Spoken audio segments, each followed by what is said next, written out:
Hello નમસ્કાર વિદ્યાર્થી મિત્રો, વેદ ડિજિટલ એજ્યુકેશનમાં આપનું હાર્દિક સ્વાગત છે।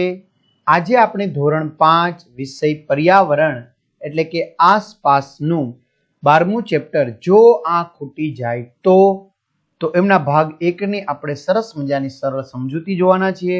તો ખાસ વિદ્યાર્થી મિત્રો ચેનલમાં નવા હોય તો ચેનલ સબસ્ક્રાઇબ કરી બાજુમાં બેલ આઇકનને પ્રેસ કરો જેથી તમને અવનવા વિડીયોની માહિતી નોટિફિકેશન મળે।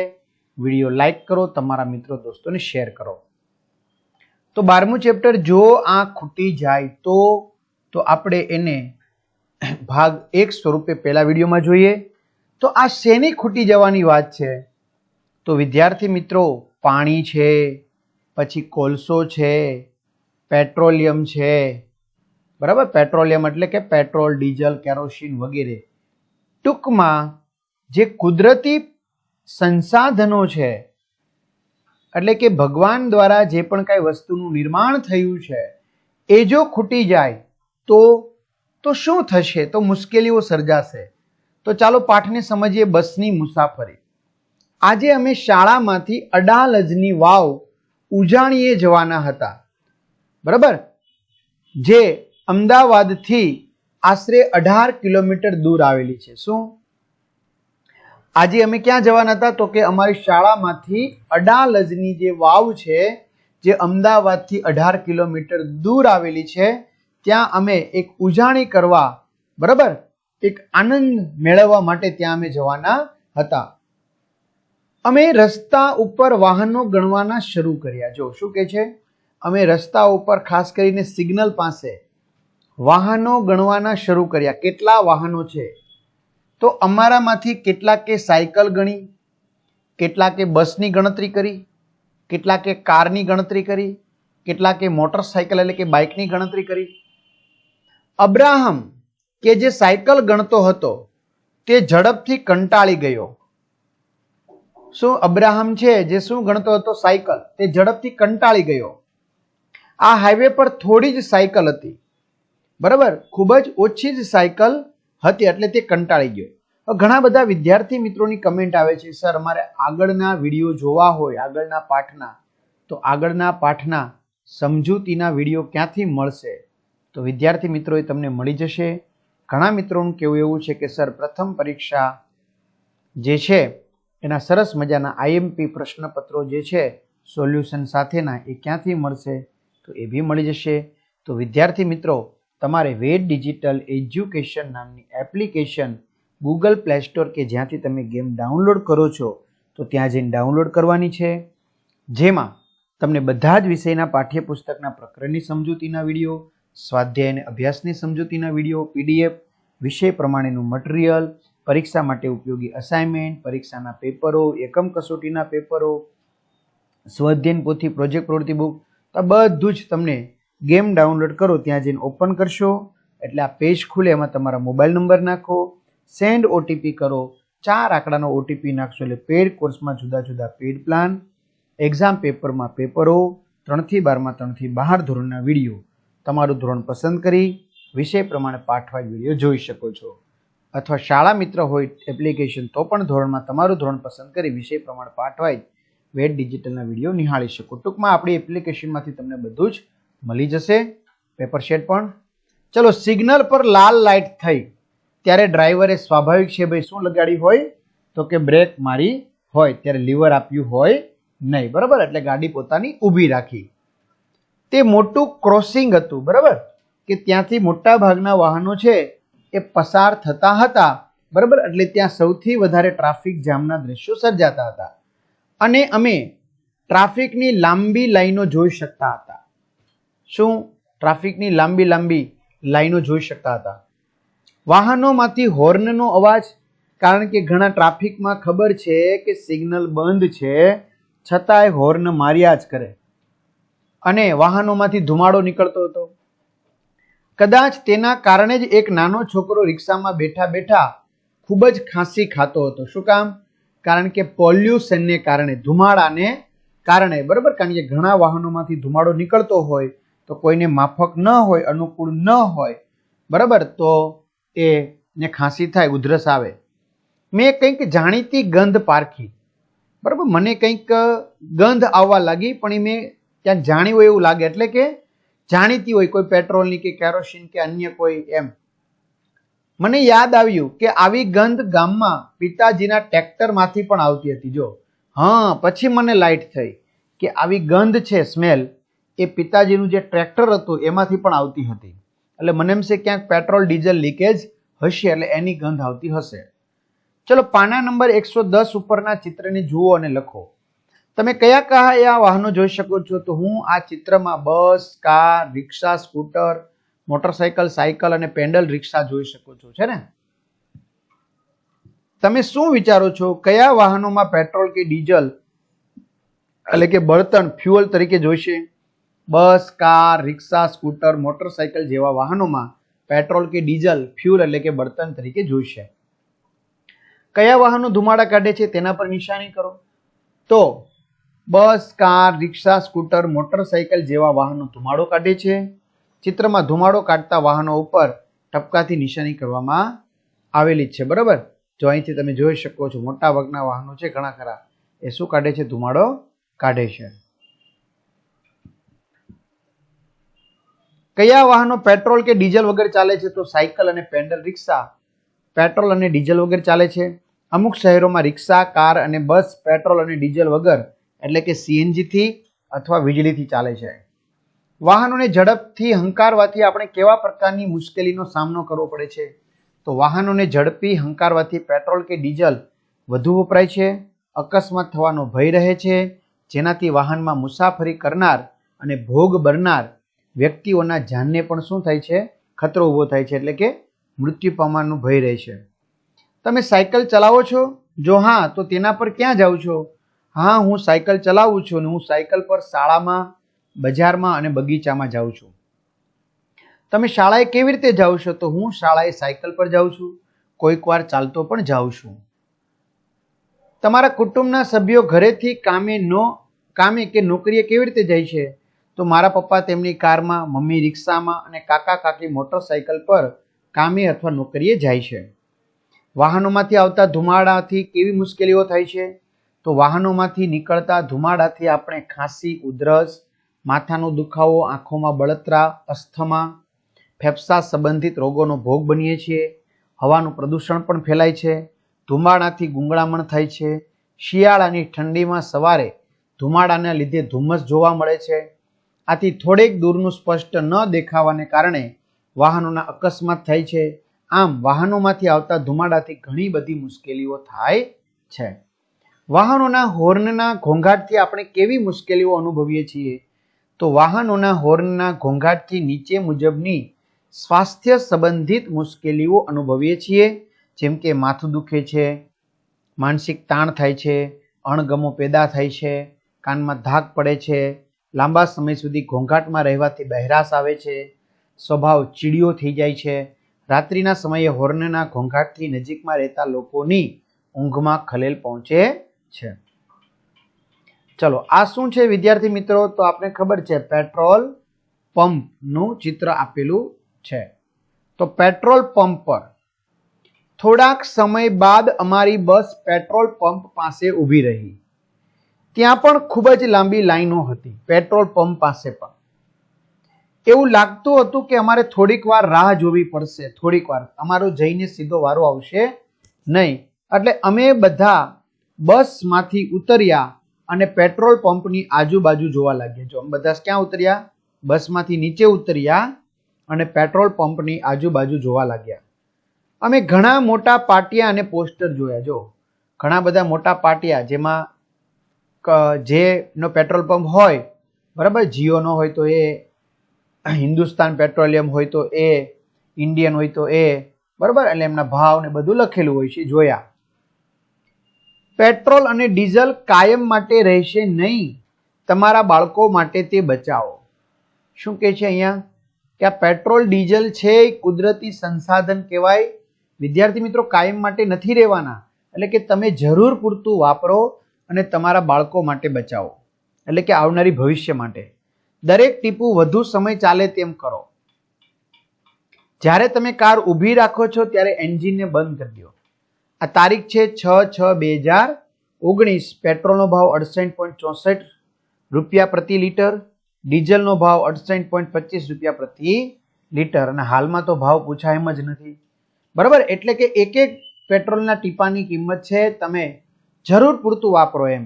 ખોટું બિનજરૂરી હવે શેરીના નાકે કંઈક વસ્તુ લેવા જવી હોય, ચાલીને જતા 5-10 મિનિટ ટાઈમ હોય તો પણ બાઇક લઈને જાય છે આજકાલ શહેરોમાં, બરાબર. તો એ ખોટો વ્યય છે. અમે સમજી ન શક્યા કે પેટ્રોલ અને ડીઝલ કાયમ રહેશે નહીં એવું શા માટે લખેલું હતું. જો અમે વિદ્યાર્થી મિત્રો અમે બરાબર સમજી શક્યા નહીં કે આવું શું કામ લખ્યું હશે કે પેટ્રોલ ડીઝલ છે એ કાયમ રહેશે નહીં, તો એ અમે સમજી શક્યા નહીં. અમે પેટ્રોલ પંપ પર કામ કરતા એક કાકાને તેના વિશે પૂછવા વિચાર્યું કે આ પેટ્રોલ પંપ ઉપર કામ કરતા કાકા છે એને જ આપણે પૂછી લઈએ કે આવું શું કામ લખ્યું છે. તો કાકા છે એ જવાબ આપણને આપશે. અબ્રાહમ કે છે, કાકા આપણે પેટ્રોલ અને ડીઝલ ક્યાંથી મેળવીએ છીએ? બરાબર, આપણે પેટ્રોલ ડીઝલ ક્યાંથી મેળવીએ છીએ? કાકા કહે છે, જમીનમાં ઊંડેથી, જમીનમાં ખૂબ જ ઊંડેથી આપણે મેળવીએ છીએ. મંજુ, પરંતુ તે ત્યાં કેવી રીતે બને છે? જમીનમાં ત્યાં કેવી રીતે બને છે? કાકા, તે પ્રાકૃતિક રીતે બને છે. પ્રાકૃતિક એટલે કુદરતી રીતે. વિદ્યાર્થી મિત્રો તમે આગળ ભણશો 6, 7, 8 ત્યારે તમારે ભણવામાં પણ આવશે, પરંતુ ખૂબ ધીમે એટલે કારણ કે પેટ્રોલ ડીઝલ બનતા લાખો કરોડો વર્ષનો સમય લાગી જાય. તે માણસો દ્વારા કે યંત્રથી મશીનરી દ્વારા બનતું નથી. અબ્રાહમ, તો પછી આપણે તેને ખરીદવાની જરૂર નથી. તે માણસો દ્વારા નથી બનતું તો આપણે ન ખરીદાય. આપણે તેને આપણી જાતે બોરવેલનો ઉપયોગ કરી પાણી ખેંચીએ તેમ લઈ જ શકીએ ને. એટલે શું કે છે, તો આપણે એને ખરીદવાની જરૂર નથી.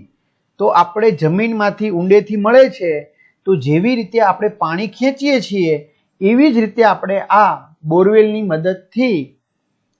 મદદથી બરાબર આપણે જાતે ખેંચવું જોઈએ. કાકા, તે દરેક જગ્યાએ જોવા મળતું નથી. ભાઈ, તે કૂવાના પાણીની જેમ બધે હોતું નથી, પરંતુ આપણા દેશમાં તે કેટલીક જગ્યાએ મળી આવે છે. બધે નથી ભાઈ, આપણા દેશમાં અમુક જગ્યાએ જ મળી આવે છે.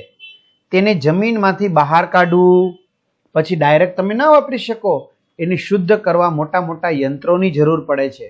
પછી શુદ્ધ થાય પછી તમે વાપરી શકો. ચાલો શોધો અને ચર્ચા કરો. ભારતના કયા રાજ્યોમાં તેલ ક્ષેત્રો એટલે કે ઓઇલ ફિલ્ડ્સ છે? તો ભારતમાં અસમ, અરુણાચલ પ્રદેશ, પશ્ચિમ બંગાળ, ગુજરાત, મહારાષ્ટ્ર અને આંધ્ર પ્રદેશ રાજ્યમાં આવા પેટ્રોલિયમ એટલે કે આવા તેલ ક્ષેત્રો આવેલા છે.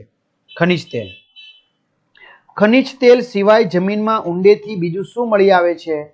તો જમીનમાં ઊંડે ખનિજ તેલ સિવાય કોલસો, કુદરતી ગેસ અને બીજા ઘણા બધા પ્રકારના ખનિજો જેવા કે લોખંડ, તાંબુ, સોનું, બોક્સાઇટ એટલે કે એલ્યુમિનિયમ બરાબર વગેરે મળી આવે છે. આ બોક્સાઇટમાંથી આપણે એલ્યુમિનિયમ મળે. ટ્રાફિકના નિયમો વિશે જાણો અને વર્ગમાં ચર્ચા કરો. તો ટ્રાફિકના નીચેના નિયમોનું દરેક વાહન ચાલકે અને રાહદારીએ એટલે કે રોડ રસ્તા ઉપર ચાલતા જે વટે માર્ગો છે એમણે પાલન કરવાનું હોય છે. વાહન હંમેશા રોડની ડાબી તરફ ચલાવવું ફરજિયાત છે. ડાબી બાજુ ચલાવવું જોઈએ. ટ્રાફિક વધુ હોય ત્યારે વાહનની ઝડપ મર્યાદિત રાખવી, ધીમી રાખવી, ઓછી રાખવી. 4 રસ્તા પર રહેલા ટ્રાફિક સિગ્નલને અનુસરવાનું હોય છે. લાલ લાઇટ હોય તો વાહન ઊભું રાખવું, લીલી લાઇટ હોય તો વાહન આગળ જવા દેવું તથા પીળી લાઇટ થાય ત્યારે બીજા છેડાના વાહનોએ આગળ વધવા માટે તૈયાર રહેવું.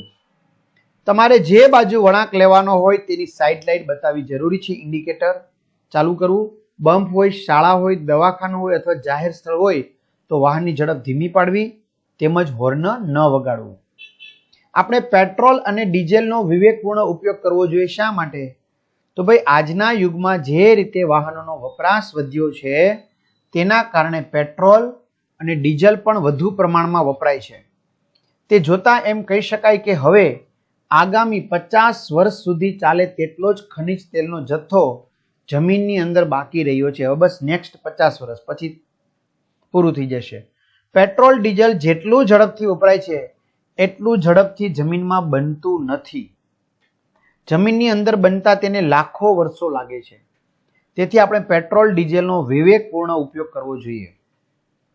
આગળ ચલો, તેઓએ આગળ ચર્ચા કરી કાકા સાથે. દિવ્યા, શું પેટ્રોલ ખૂટી જવા આવ્યું છે? પોસ્ટરમાં કહે છે કે પેટ્રોલ કાયમ રહેવાનું નથી. આ પોસ્ટરમાં તો એવું લખ્યું છે કે પેટ્રોલ કાયમ રહેવાનું નથી, તો હું શું ખૂટી જવાનું છે? કાકા, આપણે તેને જેટલું ઝડપથી જમીનમાંથી કાઢીએ છીએ એટલું ઝડપથી તે જમીનમાં બનતું નથી. જમીનની અંદર બનતા તેને કેટલા વર્ષો લાગે છે? લાખો વર્ષો. જ્યારે આપણે વાપરતા થોડીક વાર જ. અબ્રાહમ, જો ઓઇલ ખૂટી જશે તો વાહનો કેવી રીતે ચાલશે?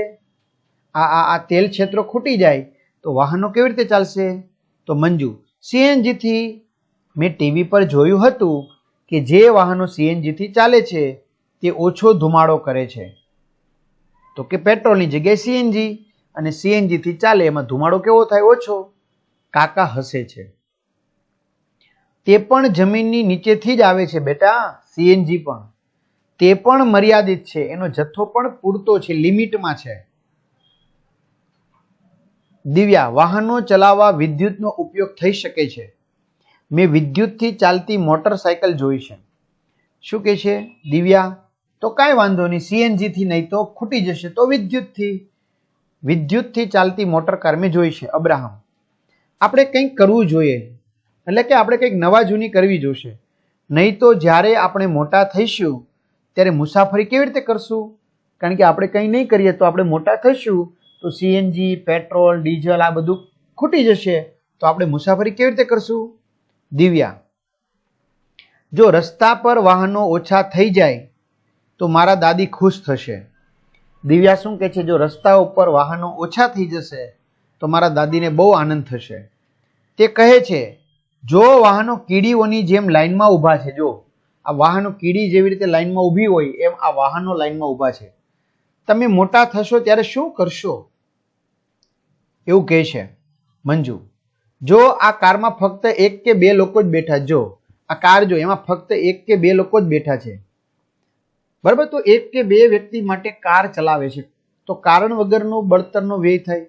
જો આ બધા બસનો ઉપયોગ કેમ કરતા નથી આપણી જેમ કે ભાઈ એક જ સાથે બસમાં બધા બેસી જાય તો ખોટો આવો ખર્ચો ન થાય? અબ્રાહમ, તેનાથી પેટ્રોલ બચશે. એક બસ ઘણા લોકોને લઈ જઈ શકે છે, બરાબર, બસની અંદર ઝાઝા બધા મુસાફરો બેસી શકે, સમાઈ શકે. મંજુ, જ્યારે હું મોટી થઈશ ત્યારે સૂર્યપ્રકાશથી ચાલતી કાર શોધીશ. મંજુ શું કે છે કે જ્યારે હું મોટી થઈશ ત્યારે હું એક વૈજ્ઞાનિક બનીશ અને સૂર્યપ્રકાશથી ચાલતી જે કાર છે એ કારની હું શોધ કરીશ. પછી આપણે તે ખૂટી જશે એવી ચિંતા કરવાની રહેશે નહીં, કારણ કે સૂર્ય છે આવનારા 4.5 અબજ વર્ષ સુધી પ્રકાશ આપશે, એટલે ખૂટવાના કોઈ ચિંતા નથી. આપણે તેનો જેટલો ઉપયોગ કરવો હોય એટલો કરી શકશું, પ્રદૂષણ પણ નહીં થાય. અરે વાહ, મજા આવી ગઈ. ચાલો, પૃથ્વીમાંનો ખજાનો. પૃથ્વીના પેટાળમાં ક્યાં ઓઇલ છે એ શોધવું સરળ નથી, બરાબર. પૃથ્વીના પેટાળમાં ક્યાં ઓઇલ છે એ શોધવું એકદમ તમે ધારો છો એટલું એ સરળ હોતું નથી. વૈજ્ઞાનિકો તેને શોધવા માટે ખાસ તકનીકો, ટેકનોલોજી અને યંત્રોનો ઉપયોગ કરે છે. પછી પાઇપો અને યંત્રો દ્વારા પેટ્રોલિયમ ખેંચવામાં આવે છે. આ ઓઇલ છે એ કેવું હોય? જમીનમાંથી કાઢીએ ત્યારે એકદમ ગંધ આવે તેવું, જાડું, ઘાટું અને ઘેરું હોય છે, ઘેરા રંગનું ઘાટું પ્રવાહી હોય. તેની અંદર ઘણી બધી વસ્તુઓ ભળેલી હોય છે. તેને સાફ કરવા માટે, એટલે કે તેને જુદું પાડવા માટે રિફાઇનરીમાં મોકલવામાં આવે છે, બરાબર. તમે રિફાઇનરી વિશે સાંભળ્યું જ છે. જો આપણે આ જે જમીનમાંથી પહેરતું પેટ્રોલિયમ છે, ગંધવાળું જાડું ઘેરા રંગનું પ્રવાહી, એમાંથી kerosene, petrol, diesel, engine oil, વિમાન માટેનું બળતણ, બરાબર, આ બધું આપણે છૂટું પાડીએ છીએ, એને રિફાઇન કર્યું કહેવાય. શું તમે જાણો છો કે એલપીજી, લિક્વિફાઈડ પેટ્રોલિયમ ગેસ, મીણ, કોલટાર, ગ્રીસ વગેરે પણ આ પેટ્રોલિયમમાંથી જ મળે છે. બીજી વસ્તુઓ જેવી કે પ્લાસ્ટિક અને પેન્ટ્સ એટલે રંગ બનાવવામાં પણ આ પેટ્રોલિયમ જ ઉપયોગી છે. મેં ઈંધણ બચાવવા વિશે વિચારવાનું ચાલુ કરી દીધું છે. જો હવે શું કે છે આ ભાઈ કે મેં ઈંધણ એટલે કે બળતણને કેવી રીતે બચાવી શકાય, એનો ખોટો ઉપયોગ થતો કેવી રીતે અટકાવી શકાય એના વિશે વિચારવાનું મેં ચાલુ કરી દીધું છે. મને યાદ છે કે ક્યારેક પિતાજી જ્યારે બીજું કંઈક કામ કરે ત્યારે ટ્રેક્ટરનું એન્જિન ચાલુ રાખે છે. જો શું કહે છે, મને યાદ છે કે ક્યારેક પિતાજી જ્યારે બીજું કંઈક કામ કરતા હોય ને તો ટ્રેક્ટરનું એન્જિન ચાલુ રાખે છે. તે સમયે ખેતરમાં પંપ પણ ચાલુ રહે છે. કેટલું બધું નુકસાન થાય જોવો જી. જ્યારે હું ઘરે જઈશ ત્યારે પિતાજી સાથે આ બધી ચોક્કસ વાત કરીશ કે જરૂર ન હોય ત્યારે એને બંધ રાખો. ચલો લખો. બધા વાહનો શાનાથી ચાલે છે? મોટા ભાગના વાહનો પેટ્રોલ, ડીઝલ કે સીએનજી થી ચાલે છે. થોડાક વાહનો વિદ્યુતથી તેમજ સાયકલ, પેડલ રિક્ષા જેવા વાહનો માનવ શ્રમથી એટલે કે આપણી મહેનત દ્વારા ચાલે છે. જો વાહનોની સંખ્યા વધતી જશે તો કેવા પ્રકારની મુશ્કેલીઓનો સામનો કરવો પડશે?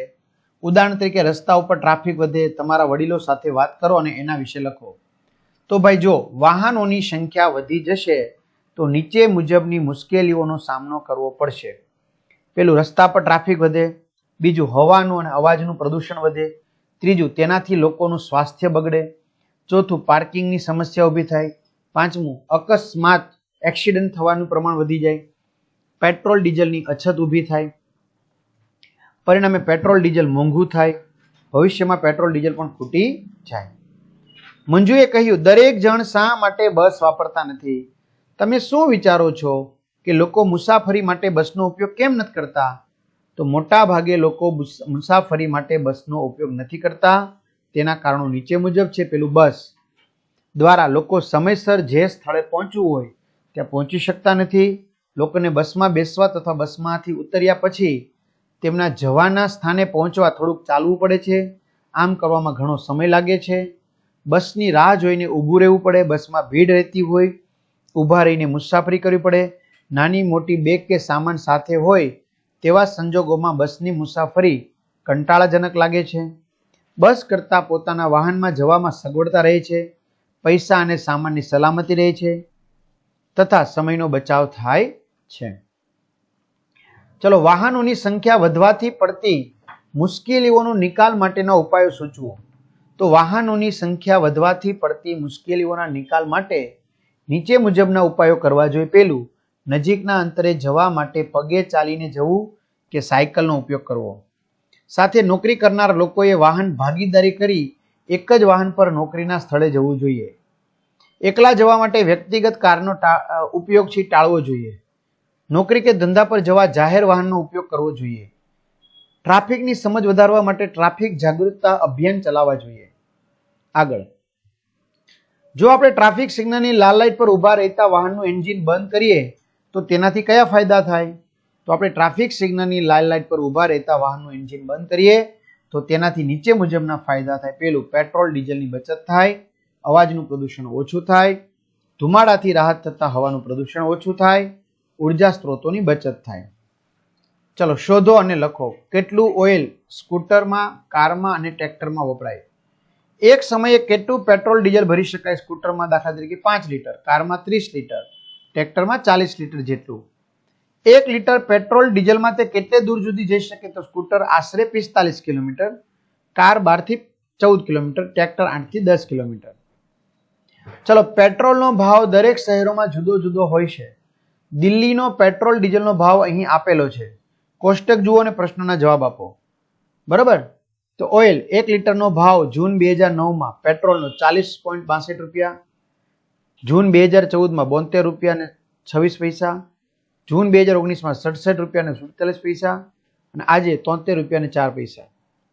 ડીઝલનો ભાવ 2009માં 30 રૂપિયા અને 86 પૈસા, જૂન 2014માં 50 રૂપિયા 28 પૈસા, જૂન 2019માં 66.72 રૂપિયા અને આજે 66.9 રૂપિયા. તો વર્ષ 2019માં 2014ની સરખામણીમાં પેટ્રોલનો ભાવ 4.79 રૂપિયા ઘટ્યો. ડીઝલનો ભાવ 17.44 રૂપિયા વધ્યો. તો 2009 થી 2014 અને 2014 થી 2019 સુધીમાં પેટ્રોલ અને ડીઝલના ભાવમાં શું તફાવત હતો? તો 2009 થી 2014 સુધીમાં પેટ્રોલના ભાવમાં 31.64 રૂપિયાનો વધારો થયો હતો અને ડીઝલમાં 19.42 રૂપિયાનો વધારો થયો હતો. 2014 થી 2019 સુધીમાં પેટ્રોલના ભાવમાં 4.79 રૂપિયાનો ઘટાડો હતો અને ડીઝલના ભાવમાં 17 રૂપિયા અને 44 પૈસાનો વધારો હતો. વિદ્યાર્થી મિત્રો, હવે અહીંથી શોધી કાઢો, ત્યાંથી આપણે ભાગ 2 ની અંદર જોઈશું. તો અહીં સુધી રાખીએ. અસ્તુ. જય હિન્દ, જય ભારત. તમને આ વિડીયો કેવો લાગ્યો, અભ્યાસ માટે મદદરૂપ થયો, કઈ રીતે થયો, તો ચોક્કસથી કમેન્ટ કરજો, જેથી અમે તમને મદદરૂપ વિડીયો આપી શકીએ.